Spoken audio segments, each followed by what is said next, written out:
সম্ভব, কেমনে সম্ভব, কেমনে সম্ভব? আল্লাহ বলেন তোমার সব প্রশ্ন থেকে আমি পবিত্র, আমি সুবহানের দ্বারা সম্ভব। দুনিয়ার সবাই বলে অসম্ভব, সুবহান তার দ্বারা কি সম্ভব।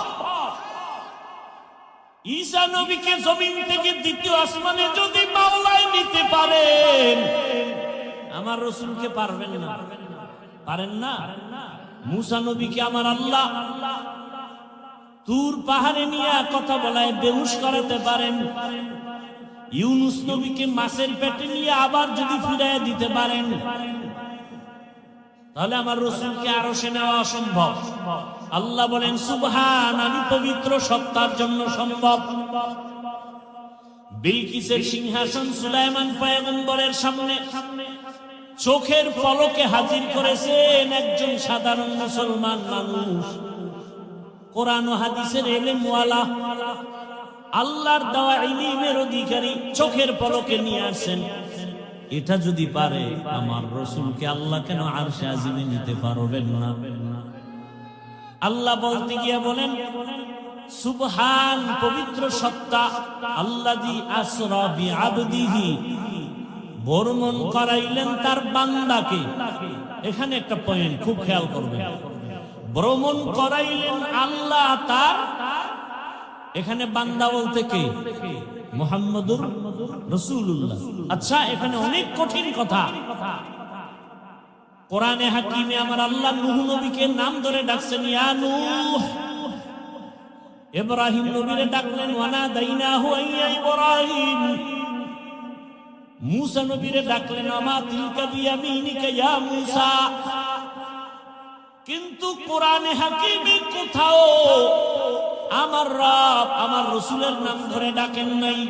খুব খেয়াল করিয়েন, আল্লাহ পাক আমার নবীকে যত জায়গায় ডাকছেন সম্মান সূচক শব্দ দিয়ে ডাকছেন, ইয়া আইয়ুহাল মুজাম্মিল কুমিল লাইলা ইল্লা কলিলা, ইয়া আইয়ুহাল মুদ্দাসসির কুম ফাআনজির ওয়া রাব্বাকা ফাকাব্বির ওয়া সিয়াবাকা ফাতাহহির।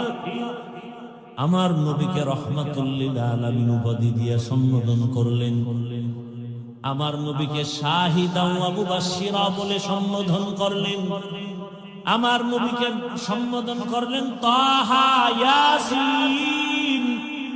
কোথাও নাম নিলেন না, কিন্তু শব্দগুলো যে আল্লাহ সম্বোধন করলেন বড় দামি। পৃথিবীর ইতিহাসে রাসূলের একটা সফর হলো মেরাজ, এটা বেঈমানেরা মানতে পারে না। এত বিশাল বড় একটা অলৌকিক ঘটনার ক্ষেত্রে আমার রাসূলকে একটা দামি শব্দ দিয়ে সম্বোধন না করে শুধু বান্দা বললেন কেন? একটা নরমাল শব্দ। আমরাও বান্দা, ইহুদিরাও বান্দা, খ্রিস্টানেরাও বান্দা, আমার রাসূলও বান্দা। বান্দা শব্দ নবীকে কেন বলা হলো? এর চারটা কারণ আছে। কয় কারণ বলবো? একটা কারণ বলি, বাকি বলার সময় হবে কিনা জানি না। আমার আল্লাহ আমার রাসূলকে বান্দা বললেন কেন? এত নরমাল শব্দ। আমরাও বান্দা, রাসূলও বান্দা, ইহুদিরাও বান্দা, খ্রিস্টানেরাও বান্দা, নবীও বান্দা। আল্লাহ পাক নবীকে বান্দা বলার এখানে চারটা কারণ। এক নাম্বার কারণ হলো আমার নবী নিজেই নিজেরে বান্দা বললে বড় খুশি হয়ে যায়। আমার নবীকে বান্দা বলতে গেলে নবী নিজেই বড় খুশি। ওই যে হুদাইবিয়ার সন্ধির সময়, হুদাইবিয়ার সন্ধির সময় খেয়াল করেন, যখন লেখাপড়া শুরু, লিখতেছে হযরত আলী কাগজ। নবী তো লিখতেও পারেন না, দেখা পড়তেও পারেন না। এখন সন্ধির মধ্যে লেখছে মুহাম্মদ ইবনে আব্দুল্লাহ মিন রাসূলিল্লাহ, আল্লাহর পক্ষ থেকে যিনি রাসূল তিনি মুহাম্মদ আব্দুল্লাহর ছেলে। এখন মুশরিকরা কয়, এই রাসূল লেখা হলো কেন? রাসূল যদি মানি তা তার সন্ধি থাকে না। আমরা তো মুহাম্মদকে মুহাম্মদ মানি, রাসূল মানি না। এখন ওমর তরবারি নিয়ে রেডি, নবী অর্ডার দিলি সাইজ করে বলা হবে। নবী কা না ঝগড়ায় যাইও না, চুক্তি হইতেছে, এবার রাসূল নামটা কেটে দাও আলী। আলী কয়, নবী আপনি কি রাসূল না? বলে হ্যাঁ। কাটবো কেন? আমার কল্লা কাটতে পারি, রাসূল কাটবো না। ওমরও রেডি, কাটবে না। এইবার নবীকে তাহলে আমার কাছে দাও। নবী নিছেন চুক্তিপত্র নিয়ে, বলে রসুল শব্দটা লেখা কোথায়, আমাকে আঙ্গুল দিয়া ধরাও। নবীকে ধরায় দিছেন, নবী শাহাদাত আঙ্গুলটা রেখে এভাবে একটা টান দিছেন, লেখা মুছে গেছে। নবীজি নিজের বান্দা বললে বড় খুশি হয়, কারণ আম্মা জান আয়েশা রাদিয়াল্লাহু আনহা একদিন রহমতের নবীকে জিজ্ঞাসা করেন, ইয়া রাসূলুল্লাহ, আপনি এত কষ্ট করেন, ইবাদত করেন, পা ফুলে যায়, এত পরিমাণ রসুল ইবাদতে সময় কাটান, পা ফুলে যায়। নবীজি কি বললেন জবাবে? আফালা আকুনা আবদান শাকুরা, ও আয়েশা, আমি কি আল্লাহর শুকরগুজার বান্দাদের মধ্যে অন্তর্ভুক্ত হব না? তাহলে নবী নিজেকে বান্দা বললে কি হয়? খুশি হয়। এজন্য দেখছেন নি ওই আরশে আজিমের মধ্যেও নবীকে বান্দা বলা হলো। ফাআওহা ইলা আবদিহি মা আওহা, আল্লাহ বলেন আমার বান্দার কাছে আমি ওহী নাযিল করলাম, যা বলার বলছি, এটা আর গোপন প্রকাশ না। এবার আরো মজার কথা, নবীর জিগে আপনি যে আমার বাড়ি আসছেন, হাদিয়া নিয়ে আসা দরকার না? কি নিয়ে আসছেন? নবী বলেন আত্তাহিয়াতু লিল্লাহ ওয়াসসালাওয়াতু ওয়াত-তাইয়্যিবাত, তিনটা নিয়ে এসে হাদিয়া। আল্লাহ কয় আমিও তিনটা দিলাম। আসসালামু আলাইকা আইয়ুহান নবী ওয়া রাহমাতুল্লাহি ওয়া বারাকাতুহু। নবীকে আমি একা নিলাম না, আমার উম্মতেরও ভাগে লইলাম। উম্মতের কান্ডারি নবী,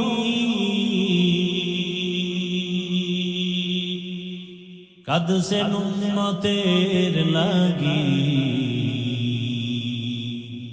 এখনো কাঁদেন নবীজি শুয়ে মদিনার পানে। নবী বিনে কে তরবে পুরসিরাত মিজানে, নবী বিনে কে তরবে পুরসিরাত মিজানে। রহমতের নবী যখন বললেন আমার উম্মতেরও শামিল করি, আসসালামু আলাইনা কন্যা কেন, ওয়া আলা ইবাদিল্লাহিস সালিহিন। এইবার আল্লাহ কয় ফেরেশতারা শুনছুনি এখানে আমার বন্ধু কি বলছে? কয় হ্যাঁ। তোরাও সাক্ষী দে। ফেরেশতারাও বলল আশহাদু আল্লা ইলাহা ইল্লাল্লাহু ওয়া আশহাদু আন্না মুহাম্মাদান। কারা কইছে এই কথা? ফেরেশতারা। খেয়াল করেন, আশহাদু আল্লা ইলাহা ইল্লাল্লাহু ওয়া আন্না মুহাম্মাদার রাসূলুল্লাহ, মুহাম্মাদান কইয়া ফেরেশতারা থেমে গেছে। মুহাম্মাদান আবদুহু ওয়া রাসূলুহু। এখন কয় আল্লাহ কয় ফেরেশতারা থামলা কেন? কয় কি বলবো? রাসূলুহু কয় না।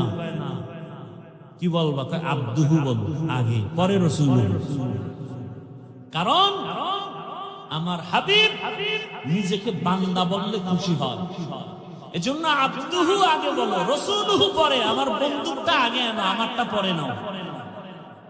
আমার বন্ধু চায় বান্দা বলি, আর আমার থেকে দেওয়া রাসূল। বন্ধুটা আগে লাগাও আবদুহু, পরে আমারটা লাগাও রাসূল। নবীকে আল্লাহ বান্দা বলার কারণ আর একটা হলো। দ্বিতীয় কারণ, দুনিয়াতে আল্লাহ মানুষ বানাইছেন, বান্দার দিকের সাথে একটা মোহাব্বতের মিলন মেলা আছে, একটা সূত্র আছে। কেন আল্লাহ মানুষ বানাইছেন? ইবাদতের জন্য। যারা ইবাদত করে তাদের বলে বান্দা, আব্দ। আর যার ইবাদত করে তিনি হলেন মাবুদ। আর কাজের নাম ইবাদত। দুনিয়াতে যত ইবাদত করনেওয়ালা বান্দা আছেন, এর মধ্যে শ্রেষ্ঠ ইবাদত করনেওয়ালা হলেন আমার নবী। আমার নবীর মতো ইবাদত করনেওয়ালা কেউ কেমন ইবাদত করেন আল্লাহ, শোনাবো একটা ঘটনা না ধৈর্য হারায় ফেলছেন?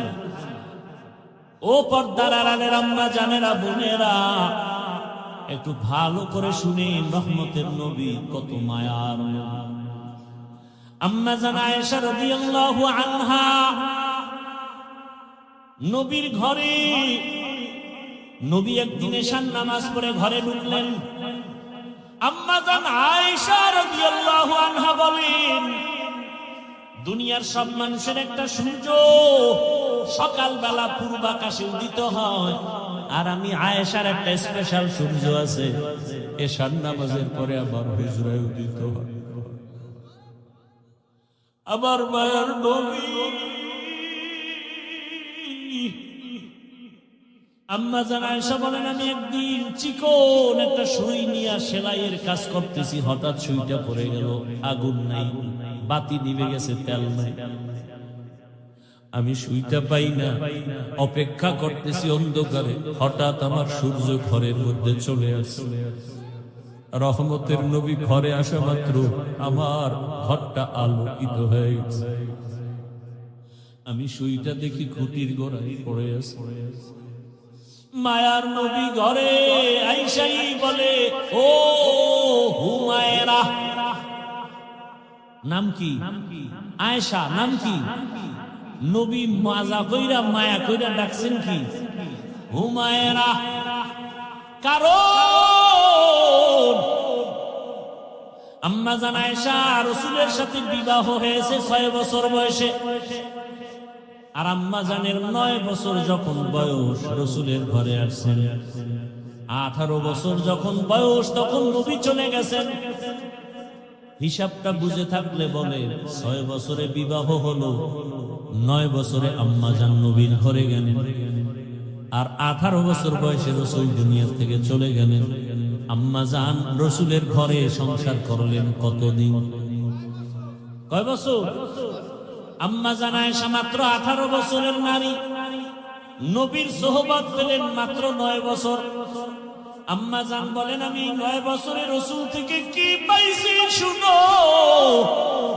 ও পর্দার আড়ালের আম্মা জান আয়েশা রাদিয়াল্লাহু আনহা বলেন, আমি 9 বছর রাসূলের ঘরে থেকে আমি 2000-এর উপরে হাদিসের হাফেজ হয়ে গেছি। কোরআনের ভেতরে বড় তাফসীর করেনওয়ালা আম্মা জান আয়েশা। আম্মা জান বর্ণনা করেন আর বলেন, নবী আয়েশা ঘরে ডাক দিয়া বলেন, ও হুমায়রা, আমি তো খুশি। নবী মুস্কি হাইসা কয়, আজকের রাতের জন্য আমাকে একটু ছুটি দিবেন? আমি আয়েশা পেরেশান হয়ে গেলাম, নবী আমার কাছে ছুটি চায়। তো ভাবছি বোধহয় কোন বিবির ঘরে যাবেন। আমি মুস্কি হাসলাম, ইয়া রাসূলুল্লাহ, আপনি কোথাও যাবেন আর আমি না বলবো, এটা কেমনে হয়? কারণ আমার আব্বা আবু বকর আপনাকে জোর করে আমাকে দেন নাই। আপনার ঘরে আমি আয়েশা আসার পেছনে আমার আল্লাহর ইশারা। ইয়া রাসূলুল্লাহ, আপনাকে সময় দিব না মানে? আম্মা জান আয়েশা বলেন, আমি ভাবতেছি নবী বোধহয় কোথাও যাবেন, কিন্তু না, আমি শুইয়া পড়লাম আগের অভ্যাস অনুযায়ী। রহমতের নবীকে দেখি চুপচাপ, কোথাও যান না, কি যেন ভাবতেছেন একা একা। আমি শুইয়া ঘুমানের বাহানায় চুপ করে আছি, দেখি মায়ার নবী কি করেন। আম্মা জান আয়েশা বলেন, আমি দেখি রহমতের নবী মালিকের মুহাব্বতের নামাজে দাঁড়ায় গেলেন। মায়ার নবী নামাজে দাঁড়ায় গেলেন, নামাজ শুরু করে সূরা ফাতিহা পড়তেছেন। আমি আয়েশা রাসূলের আওয়াজগুলো কানে শুনতেছি। রহমতের নবীর তেলাওয়াতে এত মজা, আমার ঘুম ভেঙে আমি তাকায় আছি, রহমতের নবী তেলাওয়াত করে নামাজে। কিন্তু আমি আবার ভয় পেয়ে গেলাম। আমি জীবনে যতবার দেখছি রাসূল নামাজ আদায় করে, কিন্তু আজকে দেখি ভিন্ন। রহমতের নবী নামাজে অঝোর ধারায় কান্না করতেছেন, কান্না কান্না, দাড়ি ভিজে ভিজে চোখের পানি পড়ে। নবী তেলাওয়াত করে আর কাঁদেন। কোরআনে হাকিমের বড় সূরা সূরা বাকারা তেলাওয়াত শুরু করলেন। মনে করলাম অর্ধেক গিয়ে রুকুতে যাবেন, কিন্তু দেখি না, নবী কাঁদেন আর তেলাওয়াত করেন। করতে করতে পুরা সূরা বাকারা, এত বিশাল সূরাটা শেষ করে ফেললেন।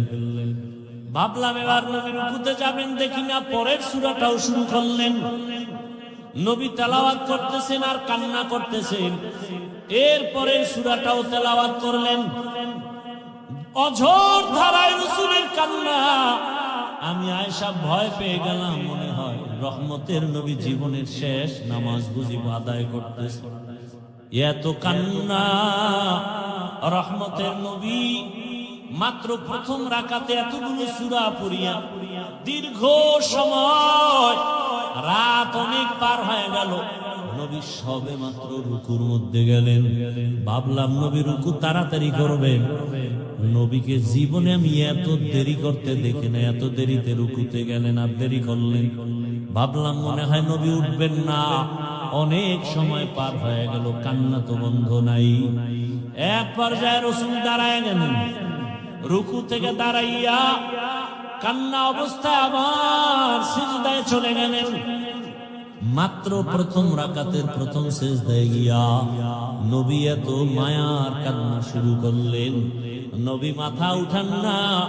আমি ভয় পেয়ে গেলাম নবীর জীবনের শেষ নামাজ নাকি। আমারও ভয়। রহমতের নবী প্রথম রাকাতের প্রথম সিজদায় পড়ে আছেন, কান্না। নবী মাথা উঠান না, উঠান না, উঠান না। হঠাৎ করে আমি আয়েশা কান সোজা করে শুনি মসজিদের হুজরার বাহিরে বেলালের কণ্ঠের আওয়াজ।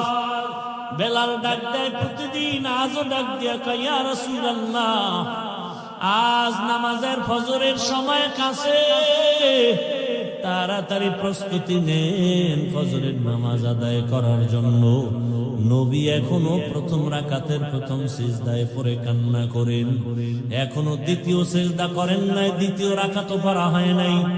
রহমতের নবীর কান্না মনে হয় পুরা ঘর নামাজের জায়গা ভিজে গেল। রহমতের নবীকে আমি জিজ্ঞাসা করি, ইয়া রাসূলুল্লাহ, আপনি এত কাঁদেন, আপনার তো কোনো গুনাহ নাই, আপনাকে প্রায় দেখি আপনি কান্না করেন। আমার নবী বলেন, আয়েশা, আমার কলিজায় কত ব্যথা তুমি জানো না রে আয়েশা। রহমতের নবী বললেন, ইয়া রাসূলুল্লাহ, আপনার জীবনে তো বহু কষ্টের কথা শুনছি, এমন কোন কষ্ট আছে নাকি যে বারবার আপনার দিলের মধ্যে আঘাত করে? মায়ার নবী কান্না করে, আয়েশা, জীবনের কষ্টের কথা শেষ করা যাবে না রে আয়েশা। 3টা বছর পর্যন্ত আমার কওমের লোকেরা গৃহবন্দী করে রাখছে, পানি দেয় নাই, খানা দেয় নাই, গাছের পাতা চাবাইয়া চাবাইয়া পেটের ক্ষুধা নিবারণ করেছি, পেটে পাথর বেঁধেছি। ও আয়েশা, এত কষ্টের মাঝে আমার সব থেকে বেশি মনে পড়ে তায়েফের জমিনের পাথরের আঘাত। আমি যখন কালেমার দাওয়াত নিয়ে তায়েফের জমিনে চলে গেলাম, ওই তায়েফের বেঈমানেরা ছোট ছোট বাচ্চাদেরকে লেলিয়ে দিয়েছে। ওই তায়েফের ছোট ছোট বাচ্চাগুলো পাথর হাতের মধ্যে নিয়া আমার শরীরে বসা পড়ে না, বাসি পড়ে না রে আয়েশা। ওই তায়েফের ময়দানের ছোট ছোট বাচ্চাগুলো এত জোরে জোরে পাথর মেরেছে, মনে হয় যেন পাথরের আঘাতে বৃষ্টির মতো আমার শরীর থেকে রক্ত পড়িয়া জুতা মোবারক আটকায় গেছে। আমার ওই কাফেরদের বাচ্চাদের পাথরের আঘাত আমার শরীর থেকে রক্ত পড়িয়া জুতা আটকায় গেছে, আমি সহ্য করতে পারি নাই। আসমান থেকে আমার আল্লাহ জিবরাইলের পাঠায় কয় যাও যাও, আমার মায়ার নবী কান্না করলে আমি আল্লাহ সহ্য করতে পারি না। জিবরাইল আমিন আসি আমাকে বলে, নবী আপনি কাঁদিয়েন না, আমার মাওলা সহ্য করতে পারেন না। আপনি এখন অর্ডার দেন তায়েফের জমিন উল্টায়া ধ্বংস করে ফেল। মায়ার নবী বলে, ভাই জিবরাইল ওদের মারিও না, ওরা জানে না আমি কেমন, ওরা জানে না আমি কেমন, আমি কত বড় অসহায়, আমি কত বড় ইয়তীম। এই তায়েফের মানুষ জানে না আমি যে বাবা হারা সন্তান। আমি দুনিয়াতে আসি একবারও বাবা বলে ডাক দিতে পারি না, বাবার আদর থেকে আমি বঞ্চিত, মায়ের আদর থেকে আমি বঞ্চিত। ও জিবরাইল এদের মারিও না। ও আয়েশা, ওই তায়েফের কথা মনে পড়লে আমি আর সহ্য করতে পারি না রে আয়েশা। আমার শরীর থেকে কি পরিমাণ রক্ত জমিনে পড়ে গেছিল। আমি অসহায়, আমার বাবা নাই, আমার মা নাই, দাদাও চলে গেছে। এত কষ্টের জীবন আমার রব আমাকে এত আদর করেছেন। ওই মা হারা বাবা হারার ভেতর আমি আমার রবের ভুলি নাই। ও পর্দার আড়ালের মা বোনেরা, ও বৃদ্ধ বাবাজিরা, ও যুবক বাবারা, এই ময়দানে কত আল্লাহর বান্দা আছো, মা নাই, বাবাও নাই। আজকে মা হারা বাবা হারা সন্তানের কলিজায় কত আঘাত। এই মা বাবার চোখের পানি আর দোয়া ছাড়া মানুষ হওয়া সম্ভব না রে বাবা। ওই মায়ের চোখের পানি, বাবার চোখের পানি আর কষ্ট আজ আল্লাহ ছেড়ে বসাইছে। ওরে মা বাবার জীবনের কষ্টের ঋণ আদায় করা যাবে না রে সন্তান। আমার মায়ার নবী কাঁদেন মা হারা বাবা হারা হয়ে। ও এতিম সন্তানেরা, ওই মা বাবার চেহারাটাও কি মনে পড়ে না? কবরের মধ্যে রেখে কেমনে আরামে ঘুমাও? তোমার আমার মা জীবনে কত কষ্ট করেছে, একটু চোখ বন্ধ করে খেয়াল করো বাবারা। ও যুবকেরা, বৃদ্ধ বাবাজিরা, পর্দার আড়ালের মা বোনেরা, ওই আমার মালিকের ভুলে গেছে। কোন দিন যেন মালিক ডাক দেয় আর থাকা যাবে না। ওই মা বাবার জন্য চোখের পানি ছেড়ে দোয়া করেন। কত বাবা এত কষ্ট করে করে সন্তানকে বড় বানাইছেন। এক সময় বাবা চাল কিনতে পারে নাই, ডাল কিনতে পারে নাই। কত বাবার মনে চাইতো ইলিশ মাছ খাবে, কিনার মতো টাকা ছিল না। কত মায়ের অন্তর চাইতো বেদানা আঙ্গুর খাবে, কেনার টাকা ছিল না। আজকে সন্তান তোমার ঘরে মাছের অভাব নাই, ফলে খবর নাই, কিন্তু ওই মাছ আর ফল কে খাবে? মা বাবায় সাদা কাপড়ের প্যাকেট হয়ে কবরে পড়ে আছে। ওরে তুমি শীতের রাতে ঘুমাইলে মা ঘুমাইতেন না, রাতের গভীরে আসিয়া দেখতেন সন্তানটার মশারি নাই, শীতের ভেতরে গায়ে কম্বল নাই। মা বারবার কম্বল উঠায় দেয়, মশারি টানায় দেন। আজকে ওই মা বাবাকে ঠান্ডা মাটির মধ্যে রেখে যারা আরামে ঘুমাও, ওই মায়ের চেহারাটাও কি মনে পড়ে না? বাবার কথা কি মনে পড়ে না? ওই মা বাবার ঋণ আদায় কেমনে করবা? চোখের পানি ছেড়ে আল্লাহর কাছে কান্না করে দোয়া করো। আর যার মা বাবা বেঁচে আছে, ও আমার যুবক বাবারা, দোয়া নিও। ওই মা বাবার দোয়া ছাড়া জীবনের সফলতার দরজা খুলবে না রে বাবা। ও আমার কলিজার যুবক, ওই মা বাবারে কষ্ট দিও না রে বাবা। যদি বাবাকে পাও, হাতটা ধইরা দোয়া নেওয়ার চেষ্টা করিও। এই রত্ন হারায় গেলে আর জীবনে পাওয়া যাবে না। ওই বাবারে পাইলে দোয়া নিও, জীবনের সফলতার দরজা খুলে যাবে। মায়েকে পাইলে ঘরে গিয়া মাকে বলিও, মা জীবনে কত বেয়াদবি করেছি, তুমি গোপনে কষ্ট পেয়ে কান্না করেছো।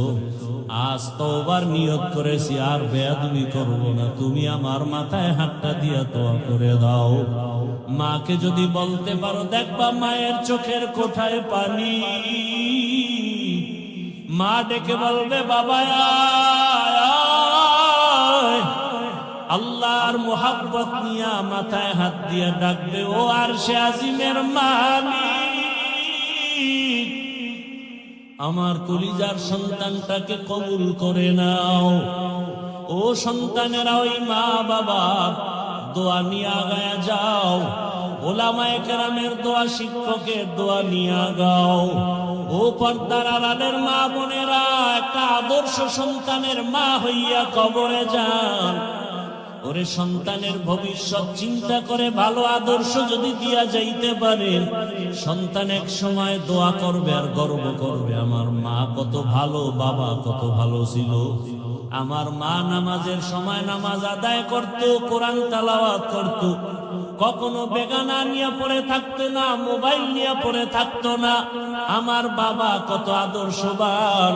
আমার বাবা নামাজ পড়তো, আদর করত, নামাজ ছাড়তো না, বেপরদায় চলতো না, বেগানার দিকে তাকাইতো না। আর যদি মা বাবারা খারাপ আদর্শ রেখে চলে যান, সন্তান এক সময় মনে মনে ধিক্কার দিয়া বলবে, আমার মা বাবা এত খারাপ ছিল, আমি কেমনে ভালো হব। আমার মা বাবা দুজন তর্ক বিতর্ক ঝগড়ায় লিপ্ত থাকতো, নামাজ নাই, রোজা নাই, তেলাওয়াত নাই, সারাটা দিন মোবাইলে গুনাহ দেখতো, বেগানার পেছনে দৌড়াতো, তেলাওয়াতের খবর নাই, আমাদেরকেও ভালো লাইনে চালায় নাই, হারামের উপার্জনের পেছনে চলে যাইতো। ধিক্কার জানাবেন মা বাবা, এখনো সময় আছে, তওবা করেন, আল্লাহর কাছে মন খুলে দুফোঁটা চোখের পানি ছেড়ে বলেন, হে মালিক, জীবনে তো গুনাহ কম করি নাই, আজ থেকে গুনাহ করব না, নামাজ ছাড়ব না, বেপরদায় চলব না। আর যুবকেরাও তওবা করো, আর কোনদিন মা বাবার সাথে বেয়াদবি করবা না, নামাজ ছাড়বা না, দাড়ি কাটবা না, বেপরদায় চলবা না। মা বাবার দোয়া নিয়া, শিক্ষকের দোয়া নিয়া, উলামায়ে কেরামের দোয়া পরামর্শ নিয়া, রাসূলের মোহাব্বত নিয়া, নবীজির আদর্শ মেনে চলবা। আল্লাহর কাছে যদি তওবার মতো তওবা করতে পারো, আমার আল্লাহ জীবনের গুনাহ মাফ করে দিবেন। ও আল্লাহ আমাদের মাফ করে দেন, তওবাওয়ালা জিন্দেগি দান করেন। গুনাহের কারণে দিলটা পাথর, চোখে পানিও নাই, কান্নাওয়ালা চক্ষু দান করেন।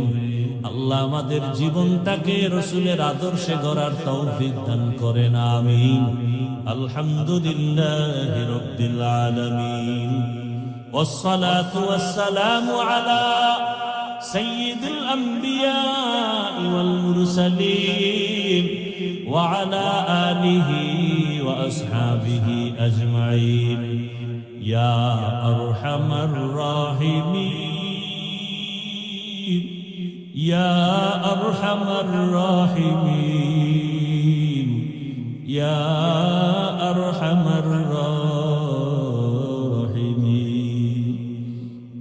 رب ارحمهما كما ربياني صغيرا ও দয়ার মালিক, গুনাহের বোঝা নিয়ে আপনার দরওয়াজায় হাজির। আয় আল্লাহ, ময়দানে আমার মতো গুনাহগার কেউ নাই, আমার গুনার খবর কেউ জানে না, আপনি জানেন। গুনাহের কারণে আমার হাত না পাক, আমার চোখ না পাক, আমার জিহ্বা না পাক, আমার অন্তর না পাক।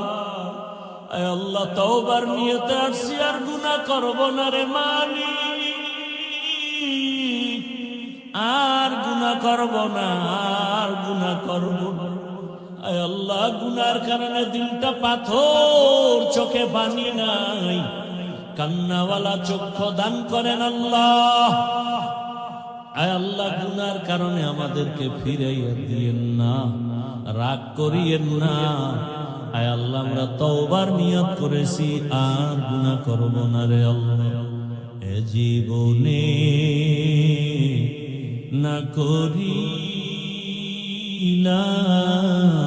বান্দেগি,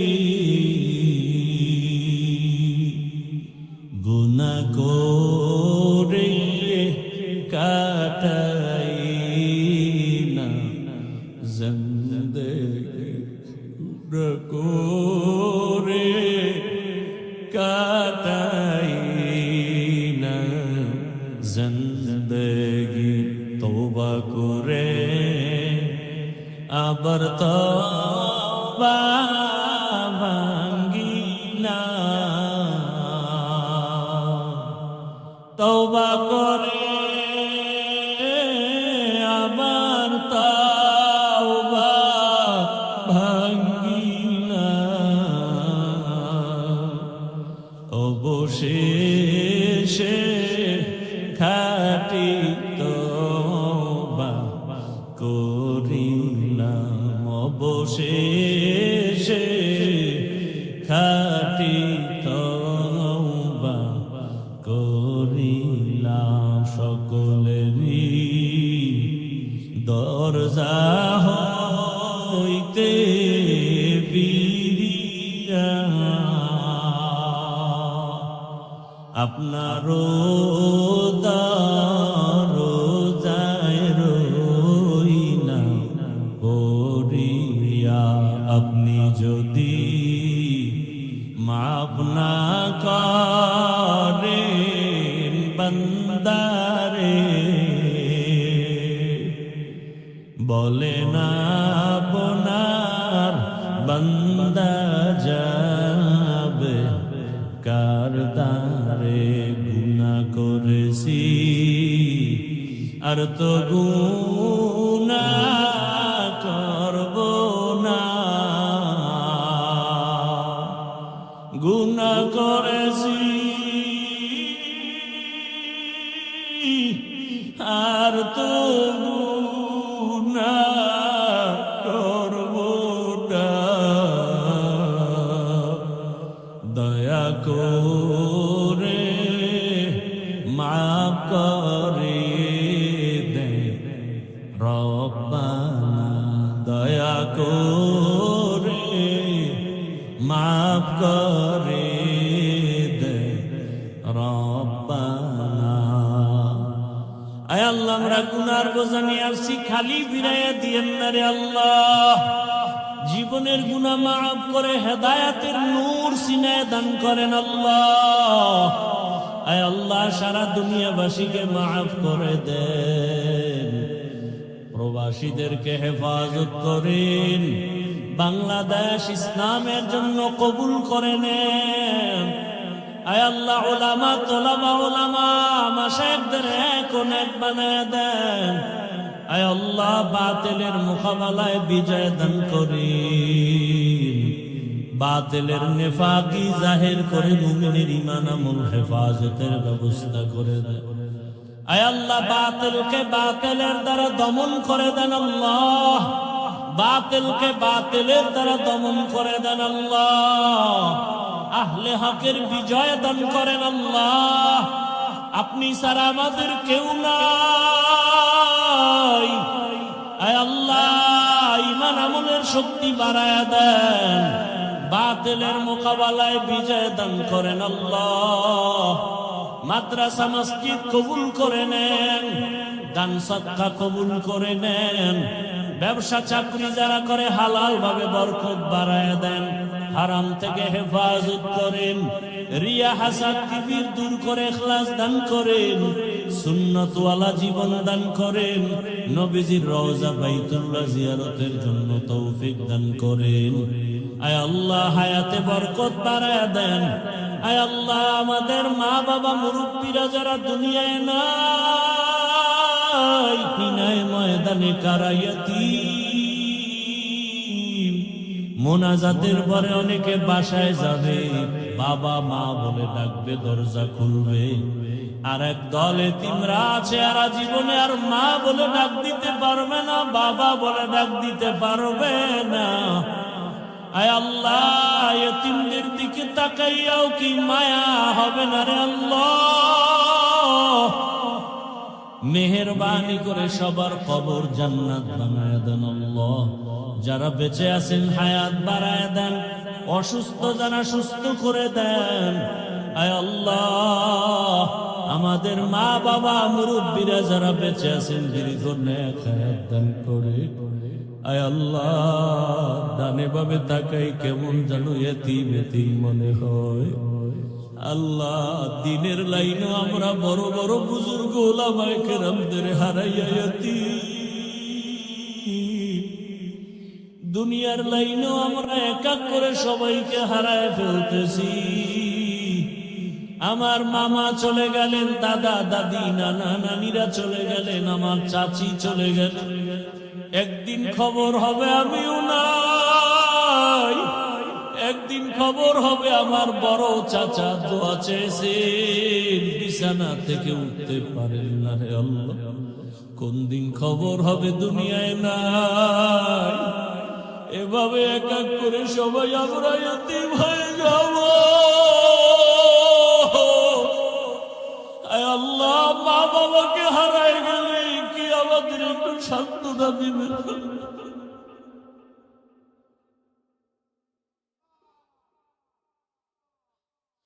আল্লাহ, যার বাবা বেঁচে থাকিয়া যদি বিছানায় অসুস্থ থাকে, ছেলের কলিজাটা বড় হয়ে থাকে।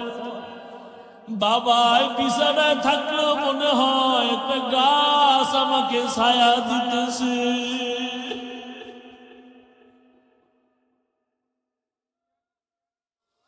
আর যার বাবা নাই, মা নাই, ডানে বামে তাকায় দেখে বাড়ি গাড়ি টাকা পয়সা সন্তান পরিবার, কিন্তু হঠাৎ কলিজায় ঘাত, আমার বাবাই কই, আমার মা কই?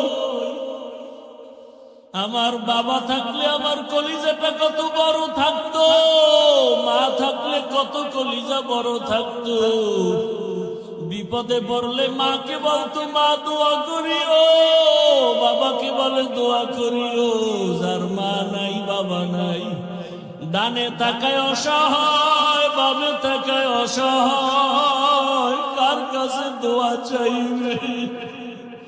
ও আল্লাহ, এতিমদের দিকে তাকাইয়া দেখে। এই ময়দানে কি আপনার মোহাব্বতের কান্নাওয়ালা কেউ নাই? ওরে যার চোখে পানি, তার কাছে দোয়া চাও রে। ও আল্লাহর গোলামেরা দোয়া চাও, কান্নাওয়ালার দোয়া ফেরত যাবে না রে মালিক। যার পছন্দ হয় আপনার কাছে চোখের পানি, তার উসিলায় মাফ করে দেন। আমাদের মা বাবা আপনজন মুরব্বীরা যারা বেঁচে আছেন হায়াত বাড়ায় দেন। মা অসুস্থ, কুদরতের দ্বারা সুস্থ বানায় দেন। বাবাকে পূর্ণ সুস্থ বানায় দেন। আয় আল্লাহ, চাচা চাচি আপনজনের ভেতরে যারা সবাইকে সুস্থ বানায় দেন। আয় আল্লাহ,